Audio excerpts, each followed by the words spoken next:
You will hear a number of different recordings, and you will have to answer questions on what you hear. There will be time for you to read the instructions and questions, and you will have a chance to check your work. All the recordings will be played once only. The test is in 4 sections. At the end of the test, you will be given 10 minutes to transfer your answers to an answer sheet. Now turn to Section 1. Section 1. You will hear a conversation between a hotel receptionist and a woman who wants to make a reservation. First, you have some time to look at questions 1 to 5.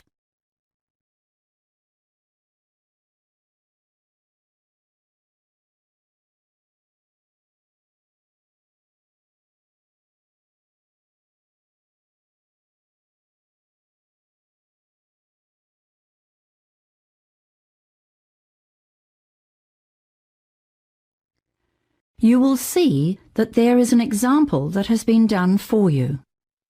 On this occasion only, the conversation relating to this example will be played first.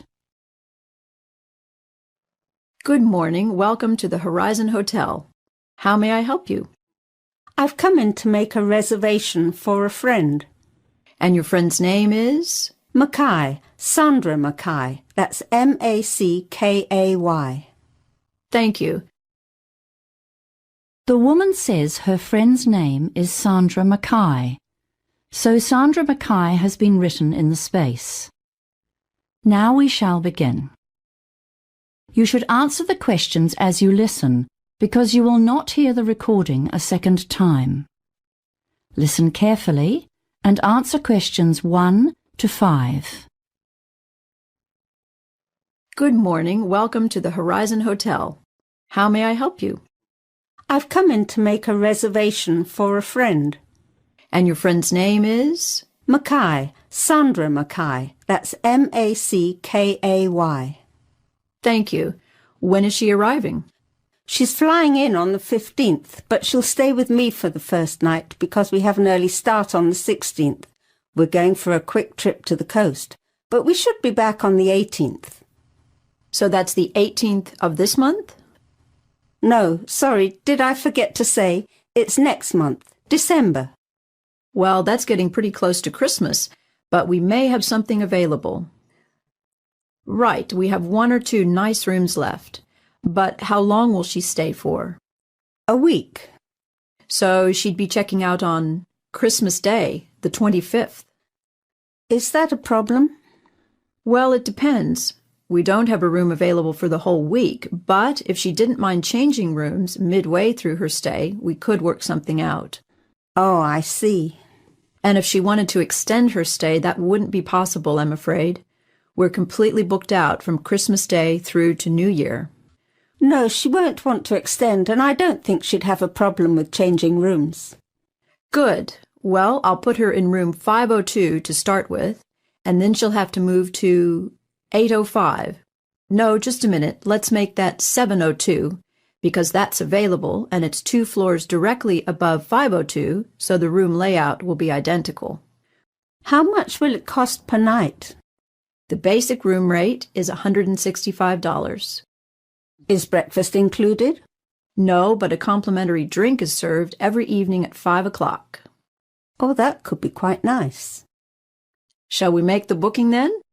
We will require a deposit equivalent to 1 night's stay.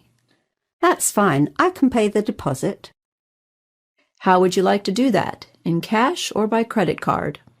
Credit card, I suppose. Oh, wait a minute. I might have enough money in my purse. Yes, let's do it in cash. Hang on, I'll just make a note of that. Deposit paid, in cash. Before you hear the rest of the conversation, you have some time to look at questions 6 to 10.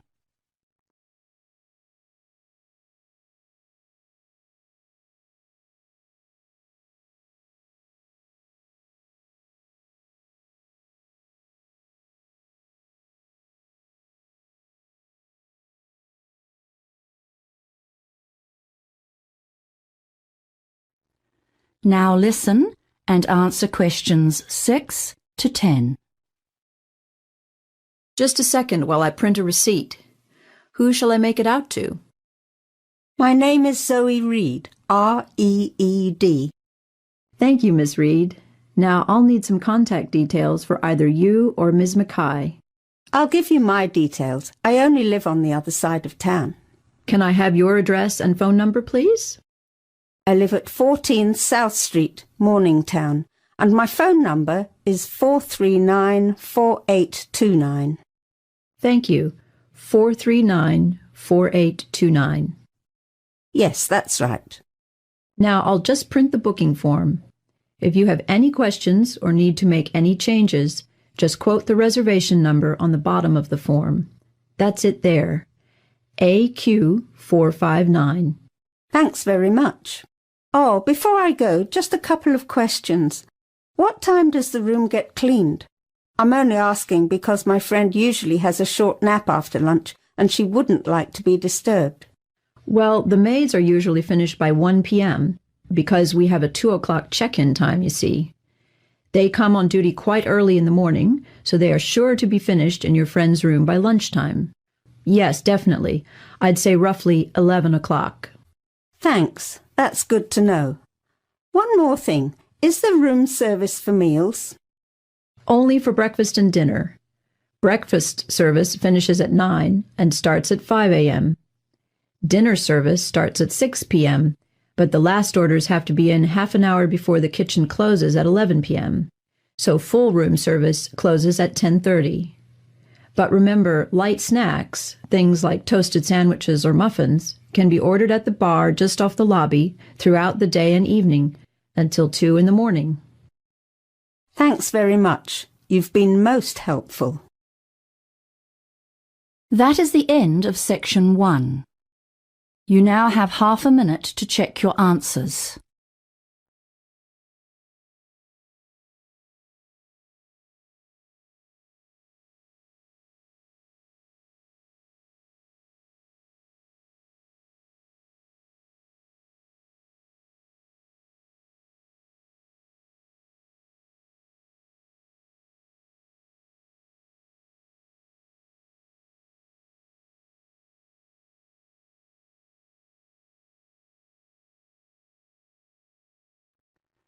Now turn to section 2.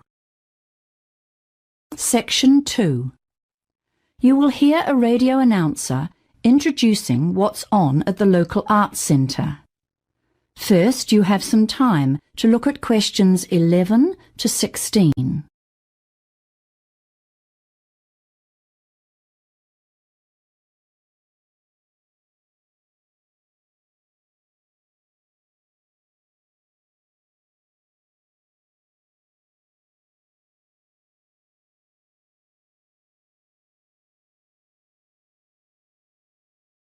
Now listen carefully and answer questions 11 to 16.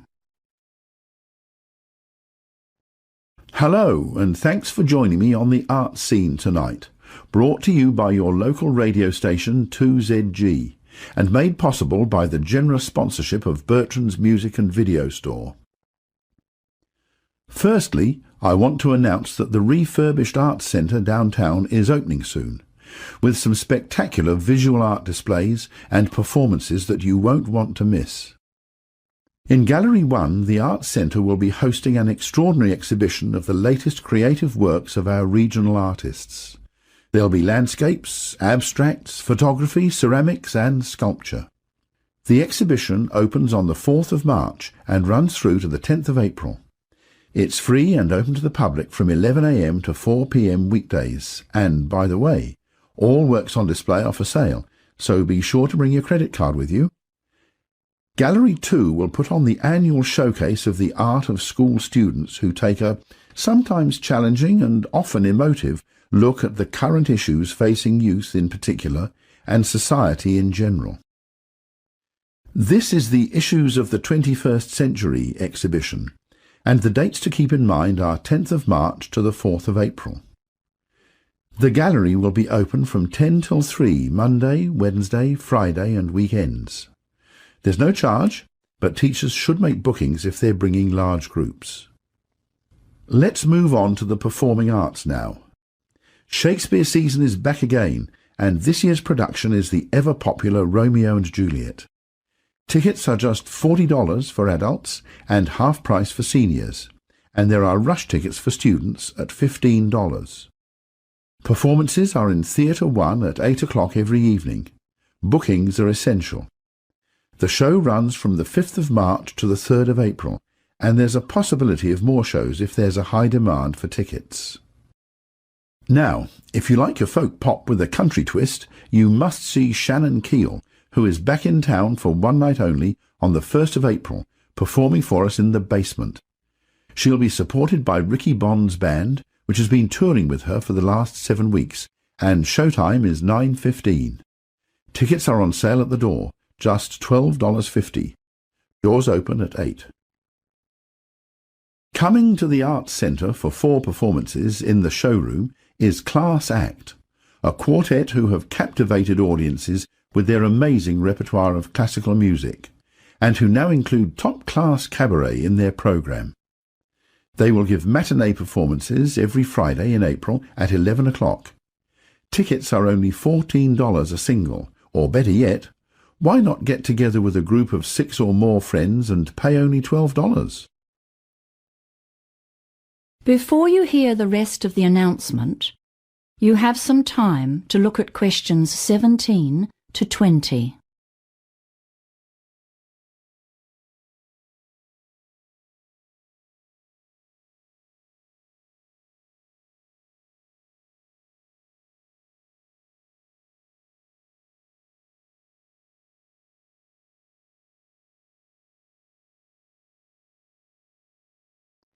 Now listen and answer questions 17 to 20.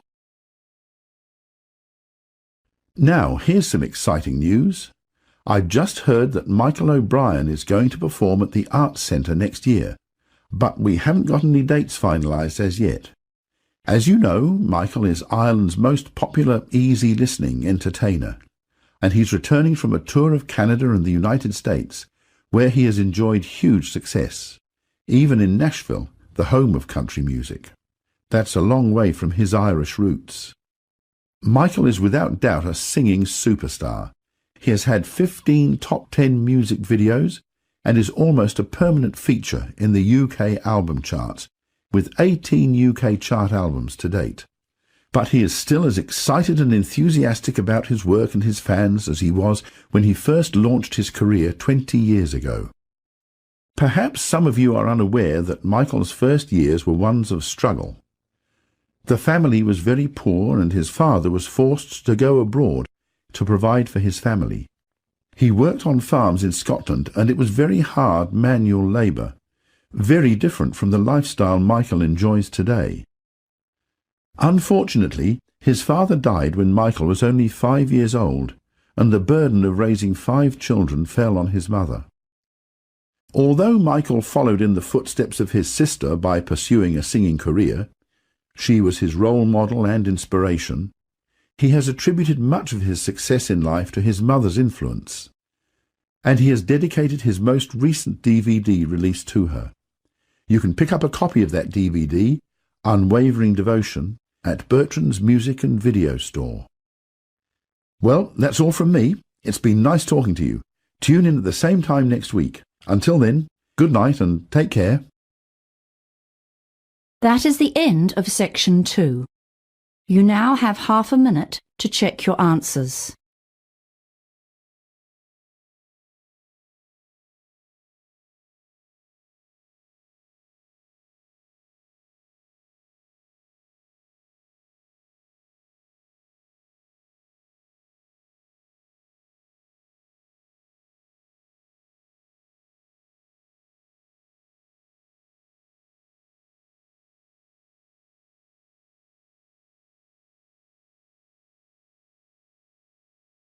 Now turn to section 3.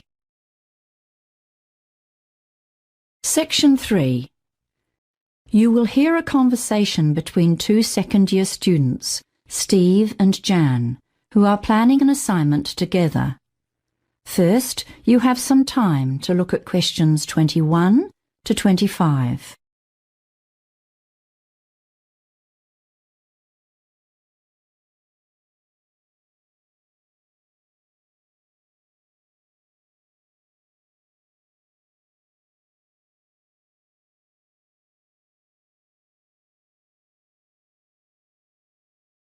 Now listen carefully and answer questions 21 to 25.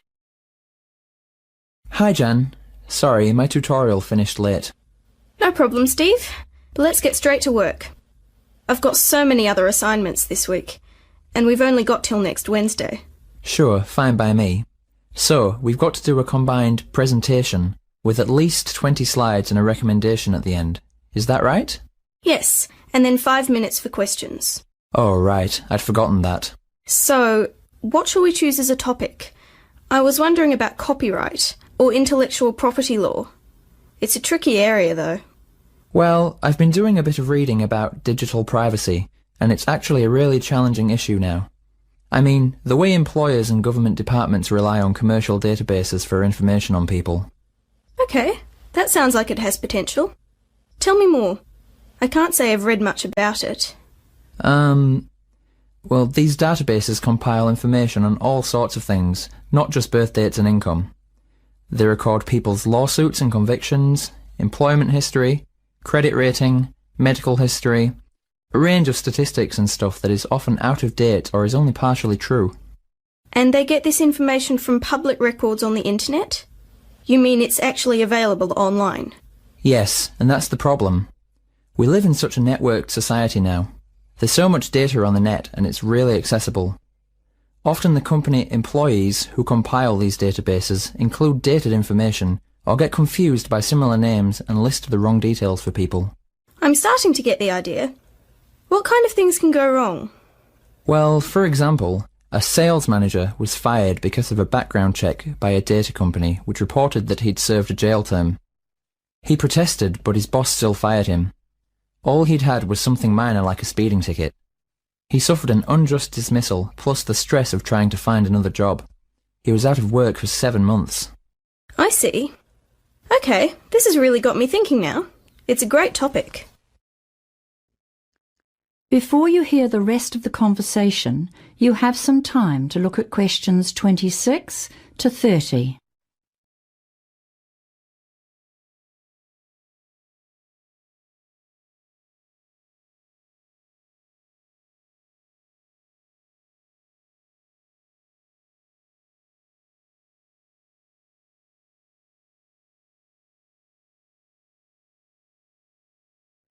Now listen and answer questions 26 to 30. I'm thinking now about how the search engines apparently compile information on people based on their online search habits. You know, there's been a bit in the news lately. I guess that's pertinent.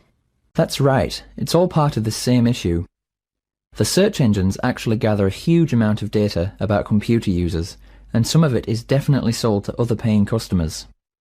The database companies sell lists to direct marketing companies, for example. That's their core business, so they're always trying to access more information in order to attract new clients and improve their profitability. What about social networking sites?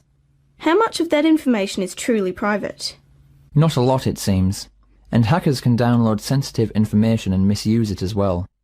Also, every time you fill out an online form or survey to enter a prize draw, you're compromising your privacy. I never thought about that.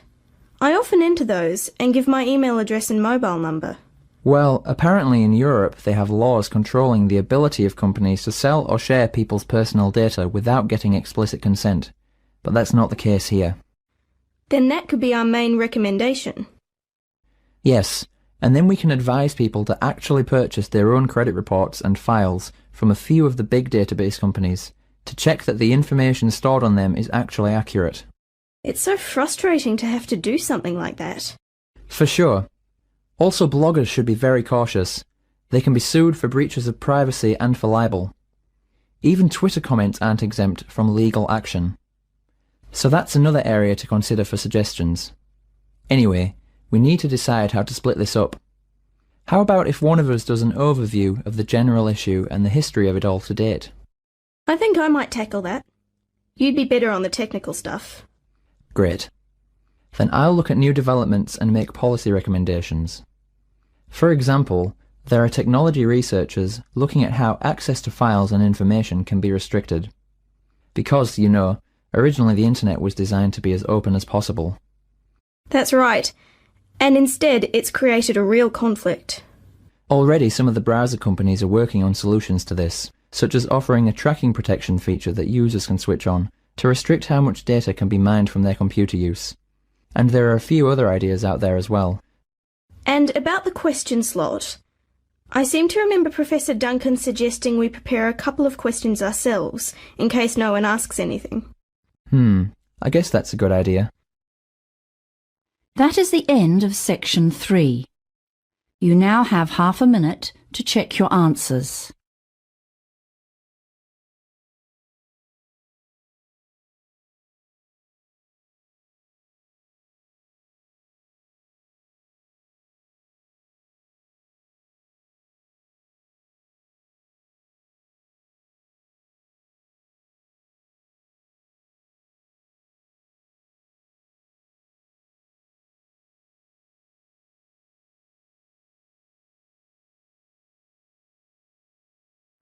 Now turn to section 4. Section 4. You will hear a lecture on the Antarctic toothfish industry. First, you have some time to look at questions 31 to 40.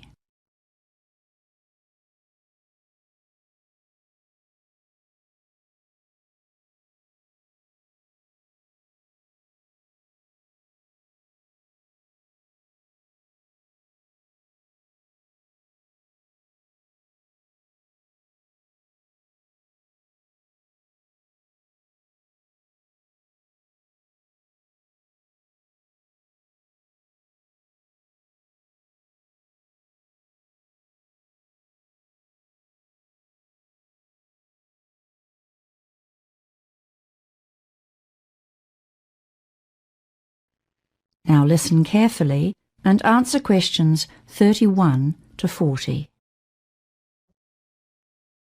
Good afternoon.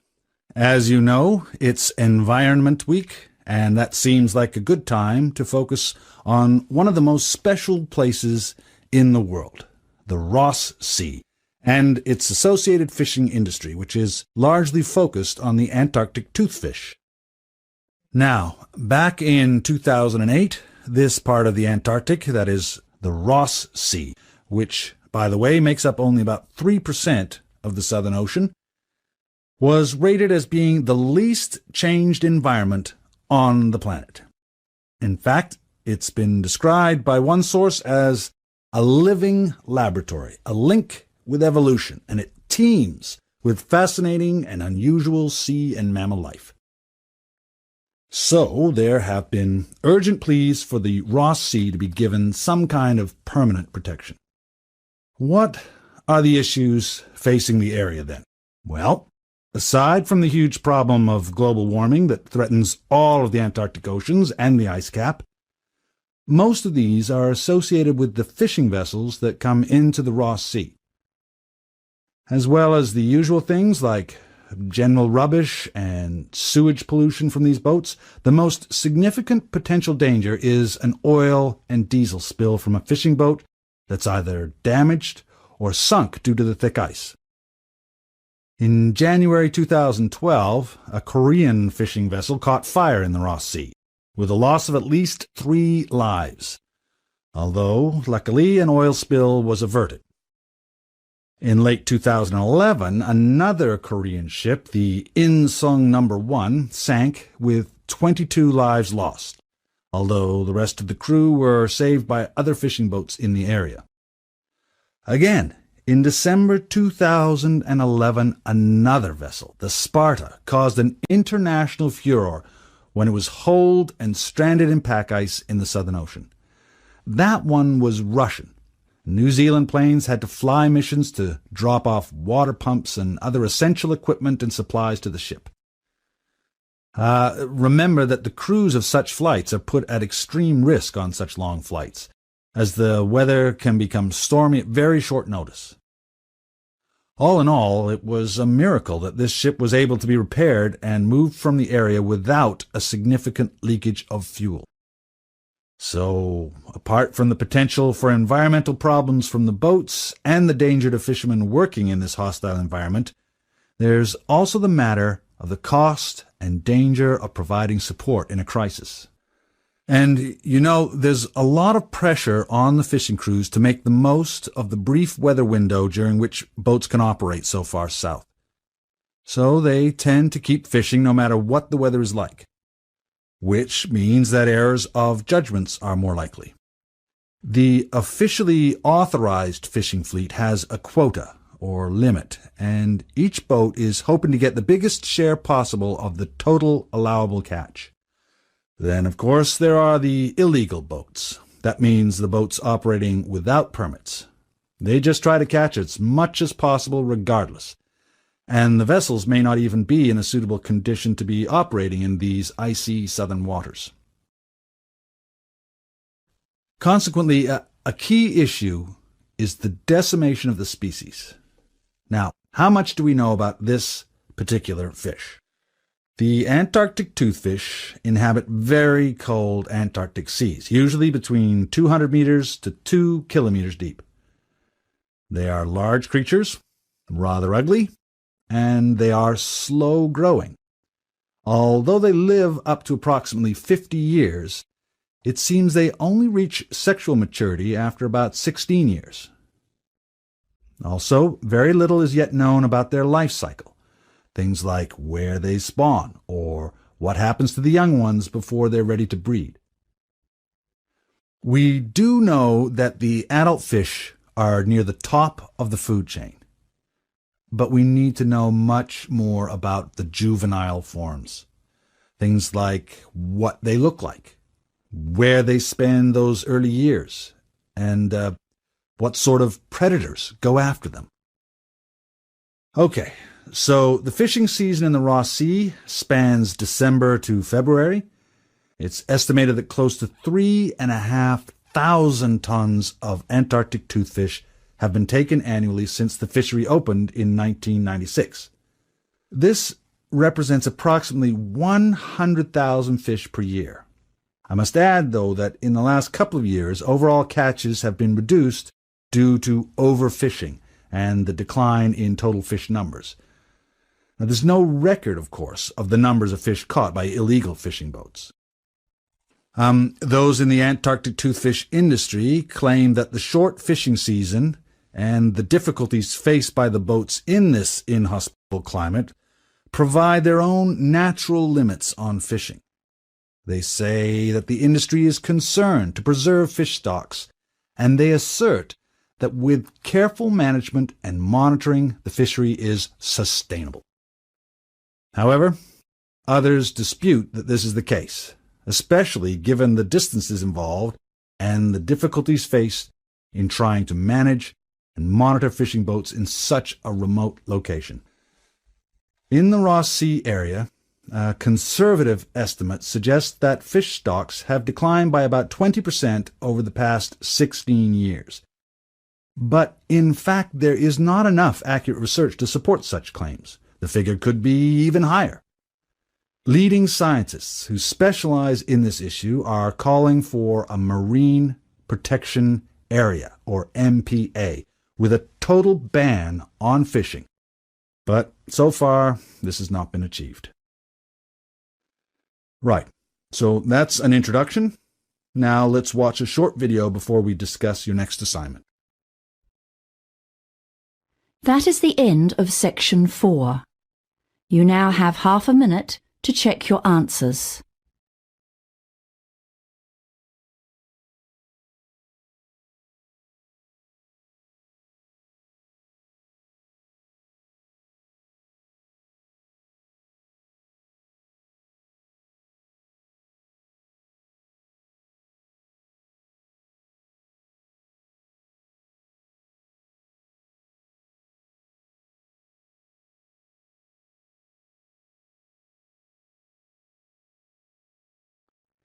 That is the end of the listening test.